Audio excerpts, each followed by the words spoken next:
Hello everybody and welcome to the Glorious Domination sub-series of the Chassis Variant series for myself, Critical Rocket. And no, I didn't misspeak. I did say the Glorious Domination series, and yes, I am aware it's for the Shadowcat. Now, if anyone has watched any of my streams in the past, they'll be aware of my utter disdain for the Shadowcat. It is not a mech that I enjoy running, nor is it a mech that I enjoy fighting against, seeing, or even being on the same team with. It is a medium clan Omni-Mech that was designed by NovaCat in the run-up to Operation Revival.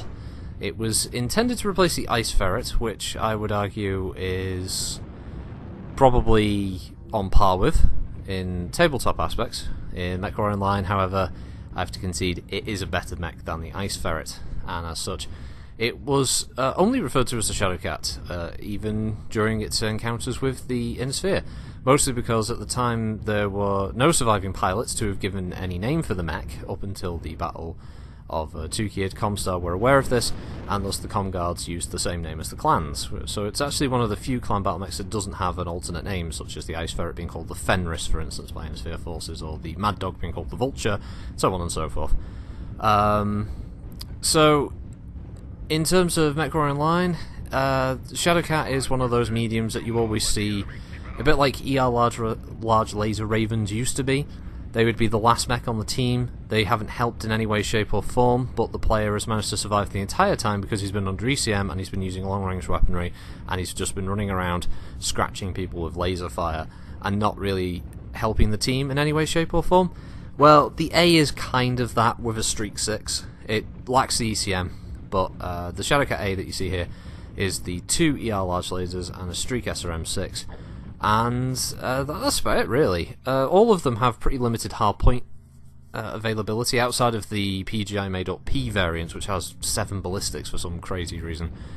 It makes the Shadowcat very specific in its task.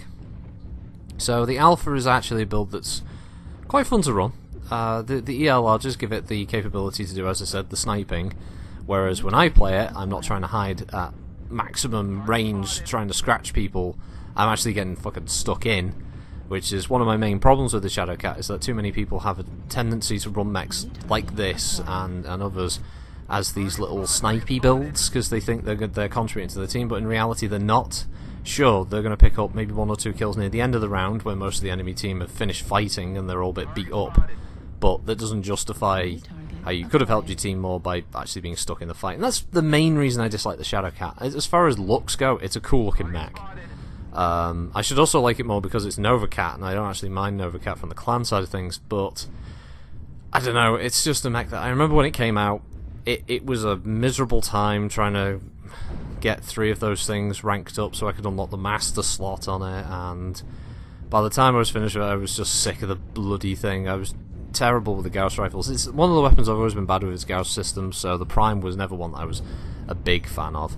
And ultimately I just ended up selling the A and B chassis that I had, kept the Prime and all the Omnipods off those, so if I wanted to build the A and the B I could, which is why mine says Shadowcat Prime. I've just put in the Omnipods for the necessary build setup, but I wasn't going to buy 2 extra versions because, hell, if I don't have to, I'm not going to.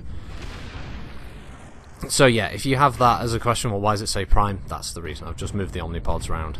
I don't know why the CT can't be an Omnipod, just make that like a couple of mil instead of buying the whole mech, but whatever. So yeah, compared to the Prime, this is a much more effective build, in my opinion. The Alpha is probably one of the better ones, because the ER larges, by default, allow you to use the high-mounted arms to be able to hit targets at range, and that you can close range and still be just as effective, because then you're doing your maximum damage.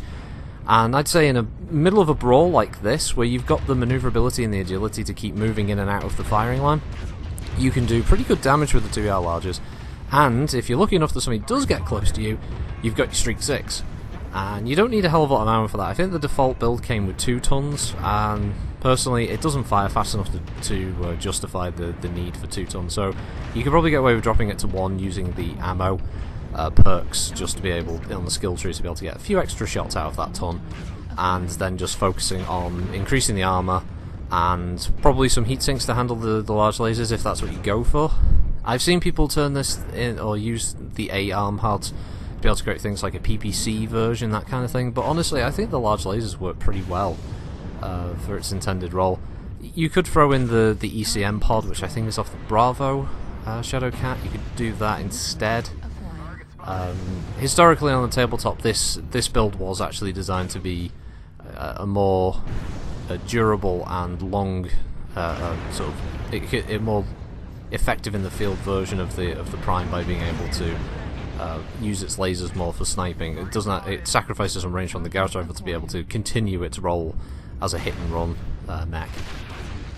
But yeah, I think it's a lot better than the Prime for that reason, because there's not as much ammo reliance and you've got better range, and I think your damage potential's higher because I think you can fire a lot more as well before you even get close to overheating. Granted, I'm on a cold map here, but you get the idea. You can just chain fire the things. And it has jump jets as well, so it's a fairly manoeuvrable mech. It's got decent speed. Its profiles actually makes it quite hard to hit at certain ranges as well. I would always recommend going for the legs on a Shadowcat. Screw hitting the torso, go for the legs. Yeah, no, so that it's annoyingly effective, the alpha version. I might actually just keep the alpha model rather than running the Prime one to keep it in that configuration because it seems a bit more effective.